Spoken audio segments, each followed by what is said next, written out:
அனைவருக்கும் வணக்கம். பழனி முருகன் கோயில் நில விவகாரம் நம்ம எல்லாருக்கும் தெரியும். 100 கோடி ரூபாய் மதிப்புள்ள ஒரு நிலத்தை 2 கோடி ரூபாய்க்கு ரெஜிஸ்டர் பண்ணியிருக்காங்க. அந்த ஊழல் தொடர்பாக யார் யாரெல்லாம் பேசுகிறாங்களோ அவங்களெல்லாம் கைது பண்ணுது, வழக்கு பதிவு பண்ணுது இந்த காவல்துறை. இந்த நிலையில் வினோத் சூர்யா அப்படின்ற ஒருத்தரை நேற்றுக்கு அரெஸ்ட் பண்ணியிருந்தாங்க, நம்ம எல்லாரும் பார்த்துருப்போம். அதுக்கு பிறகு இன்றைக்கி பார்த்தீங்கன்னா அதிமுகவை சேர்ந்த ஒரு பெண்மணியை அரெஸ்ட் பண்ணியிருக்காங்க. இது பற்றி பேசியிருக்காங்கன்னு மற்றும் இன்னும் நிறைய விஷயங்கள் நம்ம பேச போகிறோம். முதலாவதாக அந்த வினோத் சூர்யா அவரை அரெஸ்ட் பண்ணியிருக்காங்க இல்லையா, அவருக்கு என்னென்ன செக்ஷன்லாம் போட்டிருந்தாங்கன்னு நம்ம பார்த்துருப்போம். இது அவதூறு வழக்காக பதிஞ்சிருக்க வேண்டியது, வெறும் டிஃபமேஷனாக போட்டிருந்திருக்க வேண்டிய ஒரு கேஸை என்ன பண்ணியிருக்காங்கன்னா கலவரத்தை தூண்டுதல், இரு பிரிவினரிடையே பகைமையை உருவாக்குதல், சமூக பதற்றத்தை உண்டாக்குதல் அப்படின்ற மாதிரி பிரிவுகளெல்லாம் வழக்கு பதிவு பண்ணியிருக்காங்க.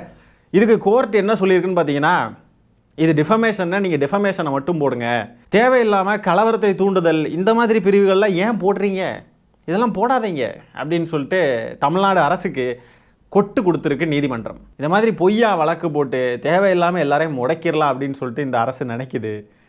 எவ்வளோ முட்டாளான ஒரு அரசாக இருக்குது பாருங்களேன், எவ்வளோ முட்டாளாக இருக்குது பாருங்கள். சட்டம், நீதிமன்றம், நீதிபதிகள் இவங்கெல்லாம் இருக்காங்கன்றதை மறந்துட்டாங்க போல். நீதிமன்றத்தில் இப்படி கொட்டு வாங்கியும் இந்த மைனாரிட்டி அரசு இன்னும் திருந்தலை. அதிமுகவை சேர்ந்த ஒரு பெண்மணி அரெஸ்ட் பண்ணியிருக்காங்க. அவங்க போட்டிருக்கிற பதிவு என்னன்னு பார்த்தீங்கன்னா ரொம்ப சாதாரணமான ஒரு பதிவுங்க. இங்கே பாருங்களேன், கடைசி வரைக்கும் கோயில் நிலத்தை அபகரித்து ஆட்டையை போட பத்திரப்பதிவு செஞ்ச அந்த தனிநபர் யாருன்னு தெரியாமல் பொத்தி பொத்தி வச்சுருக்கானுங்களே, என்ன விஷயமா இருக்கும், யார் அந்த தனிநபர் அப்படின்னு போட்டிருக்காங்க. இவ்வளோதான். இது ஒரு சாதாரண ஒரு கேள்வி, அவதூறாவோ ஆபாசமாவோ எதுவுமே இல்லை. ரொம்ப ஒரு சாதாரணமான ஒரு கேள்வி, ஒரு நியாயமான கேள்வி. பத்திரப்பதிவு செஞ்ச அந்த வாங்கின நபர், அந்த நபர் யார், அந்த யாரெல்லாம் வாங்கியிருக்காங்க, இதுக்கு பின்னாடி யாரெல்லாம் இருக்காங்கன்ற ஒரு சாதாரண ஒரு கேள்வி. அது எதுக்காக பூட்டி பாதுகாக்கிறாங்க, அந்த ஆட்கள் யாருன்னு யாருக்கும் தெரியக்கூடாதுன்னு ஏன் நினைக்கிறாங்க? இது எதுக்கு இவ்வளோ வேகமாக காவல்துறை இதுக்கெலாம் வழக்கு பதிவு பண்ணி கைதெல்லாம் பண்ணுறாங்க? சஸ்பீஷியஸாக இருக்குல்ல. நம்ம திமுகவின் முன்னாள் எம்எல்ஏ பரந்தாமன் அவர்கள் இது தொடர்பாக நிறைய கேள்விகளை அடுக்கடுக்காக கேட்டிருக்காங்க. எல்லாத்தையும் நம்ம பார்ப்போம். பரந்தாமன் அவர்கள் பேசுனதில் சில முக்கியமான விஷயங்கள், ப்ரெஸ் மீட் வச்சு பேசியிருக்காங்க அண்ணா அறிவாலயத்தில். அதில் சில முக்கியமான விஷயங்களை நான் உங்களுக்கு சொல்கிறேன். அமைச்சர்கள் எவ்வளோ முரண்பட்ட கருத்துக்களை தெரிவிக்கிறாங்க, கோர்ட்டில் நம்ம தமிழ்நாடு அரசு எப்படி வாதாடுது, இதெல்லாம் பற்றி நம்ம பார்ப்போம். எவ்வளோ முரண்பட்டு இருக்குன்னு பாருங்கள் ஒவ்வொரு விஷயமும். நம்மளுடைய அறநிலைத்துறை அமைச்சர் சொல்கிறாரு இது அறியாமையில் நடந்த விஷயம் அப்படின்னு ப்ரெஸ் மீட்டில் சொல்கிறார். அதே சமயத்தில் பக்கத்தில் இருந்த பத்திரப்பதிவுத்துறை அமைச்சர் என்ன சொல்கிறாருன்னா, இப்போ இந்த பத்திரப்பதிவு நடந்தது கோர்ட் ப்ரொசீடிங்ஸ் படி தான் நடந்துச்சுன்னு சொல்கிறாரு. ஆனால் கோர்ட்டில் தமிழ்நாடு அரசு எப்படி வாதாடுது அப்படின்னு பார்த்தீங்கன்னா, சார் பதிவாளருக்கு யாரோ அழுத்தம் கொடுத்து பதிவு பண்ண வச்சுட்டாங்க அப்படின்னு சொல்லிட்டு நீதிமன்றத்தில் போய் வாதாடுறாங்க. இதுக்குள்ளே பாருங்கள் எவ்வளோ முரண்பாடு இருக்குது பாருங்கள். யாரோ அழுத்தம் கொடுத்து சார் பதிவாளர் பதிவு பண்ணிட்டாரு அப்படின்னு சொன்னால் அமைச்சர்கள் 2 பேரும் சொல்கிறது இதில் எது உண்மை அப்படின்னு சொல்லிட்டு நம்மளுடைய பரந்தாமன் அவர்கள் கேள்வி எழுப்பியிருக்காங்க. இந்த விவகாரத்தில் பினாமி பண பரிவர்த்தனை நடந்திருக்குமோ அப்படின்னு எனக்கு சந்தேகம் இருக்குது அப்படின்னு சொல்லிட்டு பரந்தாமன் அவர்கள் தெரிவிச்சிருக்காங்க. அது மட்டும் இல்லாமல் இன்னொரு முக்கியமான ஒரு கேள்வியை முன் வச்சிருக்காங்க. என்னன்னு பார்த்தீங்கன்னா, இந்த பத்திரப்பதிவு நடந்துச்சு பாருங்க, அந்த குறிப்பிட்ட நாள், அந்த நாளைக்கு மட்டும் பார்த்தீங்கன்னா பழனியுடைய சார் பதிவாளரை லீவில் போகிறார். அந்த நாள் என்ன பண்ணியிருக்காங்க அப்படின்னு பார்த்தீங்கன்னா, கொடைக்கானல்லேருந்து ரெஜிஸ்ட்ராரை வர வச்சுருக்காங்க. எதுக்காக கொடைக்கானல்லேருந்து வர வைக்கணும்? 70 கிலோமீட்டருக்கு அங்கிட்டு இருக்கக்கூடிய கொடைக்கானல்லேருந்து ஏன் வர வைக்கணும்? 12 கிலோமீட்டர் தூரத்திலே பார்த்தீங்கன்னா தொப்பம்பட்டி அப்படின்ற இடத்துல இருக்கக்கூடிய எஸ்ஆர்ஓவை வர வைக்கலாம். இல்லைன்னா சத்திரப்பட்டி 15 கிலோமீட்டர் தூரத்தில் அங்கேருந்து வர வைக்கலாம். இல்லைனா 20 கிலோமீட்டர் தூரத்தில் இருக்கக்கூடிய கள்ளிமந்தயம் அப்படின்ற பகுதியிலேருந்து எஸ்ஆர்ஓ வர வைக்கலாம். இவங்களெல்லாம் கூப்பிடாம கிட்டத்தட்ட 70 கிலோமீட்டர் தூரத்திலேருந்து சார் பதிவாளரை எதுக்காக வர வைக்கணும்? அதுவும் இந்த சார் பதிவாளருக்கு பத்திரப்பதிவு செய்கிற அளவுக்கான தகுதியெல்லாம் கிடையாதான். இந்த சிட் ஃபண்ட்ஸ்லாம் இருக்குது பாருங்கள், அது சம்பந்தமான விவகாரங்களை டீல் பண்ணுறதுக்கான ஒரு சார் பதிவாளர் தான் அவர். ஆனால் அவரை கொண்டு இவ்வளோ பெரிய விவகாரம், 100 கோடி ரூபாய் மதிப்பிலான ஒரு சொத்து, அதை ஒருத்தங்களுக்கு பதிவு பண்ணி கொடுத்துருக்காங்க. அதை பதிவு பண்ணுறதுக்கு அவரை கூட்டிகிட்டு வந்திருக்காங்க அந்த ஒரு நாளுக்கு மட்டும். அப்போது இந்த சார் பதிவாளரை ஃபிக்ஸ் பண்ணி வர வச்சுருக்காங்க.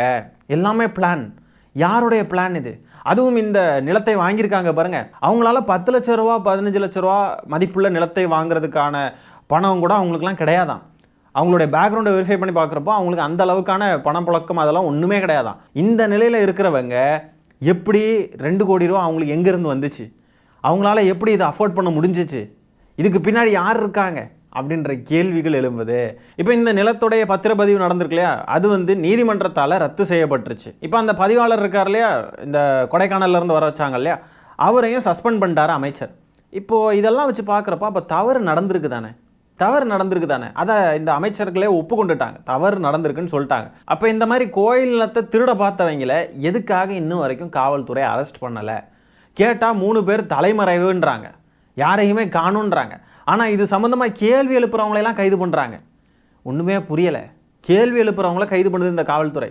அவங்களுடைய பெயர் விவரம், யார் எங்கே உள்ளவங்க, அந்த விவரங்கள் இன்னுமே வெளியில் வரல, பொதுமக்களுக்கு இன்னும் தெரியல. ஏன், எதுக்கு தெரிய விட மாட்டேங்கிறாங்க? அதே நேரத்தில் இந்த மாதிரி கேள்வி கேட்கக்கூடிய நபர்களுடைய புகைப்படம், அவங்க விவரங்கள் எல்லாத்தையும் பொது வெளியில் அப்படியே போடுறாங்க. அவங்க மேலே வழக்கு பதிவு பண்ணுறாங்க, அலைய விடுறாங்க கோர்ட்டுக்கு. ஆனால் தவறு செஞ்சவங்கள இன்னும் வரைக்கும் கைது பண்ணல. இப்படி பொய்யான வழக்கு போட்டு நீதிமன்றத்தில் வேற காரி துப்பி அனுப்பி விட்டுருக்காங்க தமிழ்நாடு அரசை. இதெல்லாம் தேவையா? பழனிக்கு எல்லாரும் மொட்டை போட போவாங்க, ஆனால் பழனிக்கே மொட்டை போட பார்த்துருச்சு இந்த அரசாங்கம், தாவேக அரசு. அடன் பரந்தாமன் அவர்கள் என்ன தெரிவிச்சிருக்காங்கன்னு பார்த்தீங்கன்னா, இந்த முறைகேடான பத்திரப்பதிவை கூட நீதிமன்றம் தான் ரத்து பண்ணியிருக்கு. நல்லா நோட் பண்ணிக்கோங்க, நீதிமன்றம் தான் ரத்து பண்ணியிருக்க வெளியே தாவேக அரசு ரத்து பண்ணல. இந்த விவகாரம் வெளியே தெரிஞ்சதுக்கப்புறம் தாவேக அரசு ரத்து பண்ணலை. நியாயவான்களாக இருந்திருந்தா தாவேக அரசு ரத்து பண்ணியிருக்கணும்ல, ஏன் ரத்து பண்ணல? விஜய் அவர்கள் வேற எச்சரிக்கை கொடுத்துருக்காராம் சமீபத்தில். இந்த மாதிரி ஊழல் வழக்கிலலாம் யாராவது என்கிட்ட மாட்டினீங்க, ஊழல் விஷயம்லாம் எனக்கு தெரிய வந்துச்சுன்னா அவ்வளோதான், கடுமையான நடவடிக்கை எடுப்பேன் அப்படின்னு சொல்லியிருக்காரு. அதாவது என்ன வீணாகுதுன்னா, அப்பா யாருக்கும் தெரியாமல் பண்ணுங்கப்பா எது செஞ்சாலும், என்ன இது இப்படி வெளிப்படையாகவே மாட்டுறீங்களே அப்படின்னு சொல்லிட்டு இப்படிலாம் கூட கேட்டக்கூடாது போல இருக்கு காய்ஸ், வழக்கு பதிவு பண்ணிடுவாங்க. இந்த நிலத்தை விற்பனை செய்தவரோ வாங்கின நபர்களோ யாருன்ற விவரம் இன்னும் வரைக்கும் தெரியலை. தலைமறைவுன்றாங்க. அது எப்படி தலைமறைவு? ஏன் காவல்துறையால் கண்டுபிடிக்க முடியாதா? காவல்துறை தான் ராத்திரியோட ராத்திரியாக புகுந்து கைது பண்ணுறாங்களே திமுகவுக்காக பேசக்கூடிய இளைஞர்கள், பதிவு போடக்கூடிய இளைஞர்களை எல்லாம். ஏன் இவங்களையெல்லாம் கைது பண்ண முடியாதா? அது என்ன தலைமறைவுன்னு சொல்லிட்டு அப்படியே என்ன தெரியாதா யாருக்கும்? இவங்களையெல்லாம் கைது பண்ணுறதை விட்டுட்டு இந்த போலீஸ், தமிழ்நாடு போலீஸும் நம்ம தமிழ்நாடு அரசாங்கமும் என்ன பண்ணுறாங்கன்னு பார்த்தீங்கன்னா, அமைச்சர் ரமேஷ் மேலே யாரும் அவதூறு வரப்பலையே, அமைச்சர் ரமேஷை யாரும் கேள்வி கேட்கலையே, அமைச்சர்களையோ முதலமைச்சரோ யாரும் கேள்வி கேட்கலையே. யாராவது கேள்வி கேட்குறாங்களா? கேள்வி கேட்குறாங்கன்னா அவங்கள நோட் பண்ணுங்க, தூக்குங்க, எஃப்ஐஆரை போடுங்க, அரெஸ்ட் பண்ணுங்க அப்படின்னு தான் நிற்கிறாங்க. ஆனால் விற்றவனையும் வாங்கினவனையும் கைது பண்ணுறதுக்கோ கண்டுபிடிக்கிறதுக்கோ துப்பு இல்லை இந்த அரசுக்கு. என்ன பண்ணுறது? கேள்வி கேட்குற சாமானியன்களை கைது பண்ணுறது தான் இந்த அரசாங்கத்தால் பண்ண முடியுது. மிரட்டுறது, உருட்டுறது. இவங்க யாருக்கான அரசு? யாருக்கான அரசு? அது மட்டும் இல்லாமல் புதிய தலைமுறை ஊடகத்தை சேர்ந்த ஊடகவியலாளர் திரு விஜயன் அவர்களை கைது பண்ணியிருக்காங்க காவல்துறை. அவரை அலக்கழிச்சிருக்காங்க.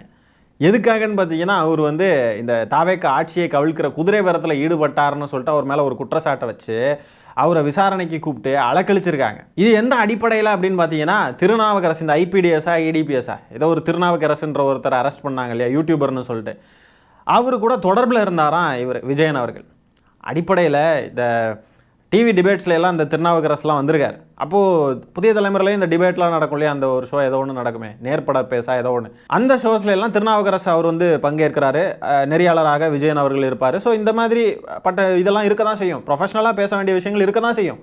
அவர் குற்றத்தில் ஈடுபட்டிருக்காரா இல்லையான்றதெல்லாம் நமக்கு தெரியாது அந்த திருநாவுக்கரசுன்றது.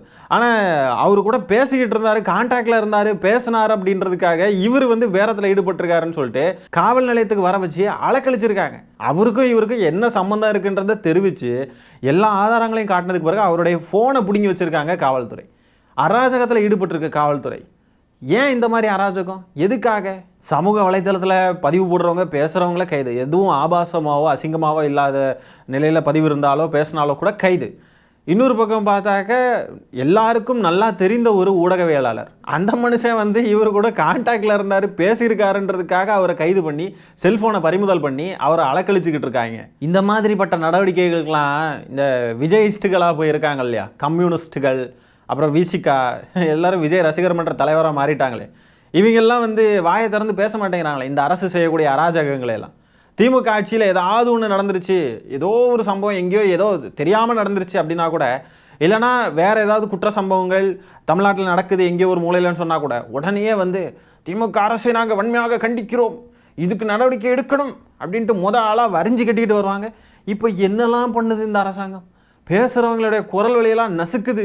ஒரு ஊடகவியலாளர், ஒரு மூத்த பத்திரிகையாளர், அவரை கைது பண்ணி இப்படி அலக்கழிக்கிறாங்க, ஃபோனை பிடுங்குது காவல்துறை. இதெல்லாம் இந்த கூட இருந்த கூட்டணி கட்சிகள் என்ன அருமையாக இருக்காங்கப்பா. எப்பா சோஃபா வாங்கிட்டு என்ன முட்டு, மனசாட்சின்றது உறுத்தாதா அவங்களுக்குலாம்? சோஃபா வாங்கினாங்க, அமைச்சர் பதவி வாங்கினாங்க, எல்லாம் வாங்கிட்டாங்க. ஆனால் உப்பு பாக்கெட் வாங்குறதுக்கு மறந்துட்டாங்க. இனிமேல் இந்த தாவேக கட்சி பார்த்திங்கன்னா சோஃபா இது மாதிரிலாம் ஏதாவது கொடுக்குதுன்னு சொன்னால் கூடவே சேர்த்து ஏதாவது ஒரு 10 கிலோ 20 கிலோ உப்பு பாக்கெட்டை வாங்கி கொடுங்க, இந்தாங்க சோத்தில் ஆட் பண்ணி சாப்பிடுங்க. அப்படின்னா உப்பு பாக்கெட் வாங்கி கொடுத்துச்சுன்னு சொன்னாக்க சொரணம் வந்துடும்.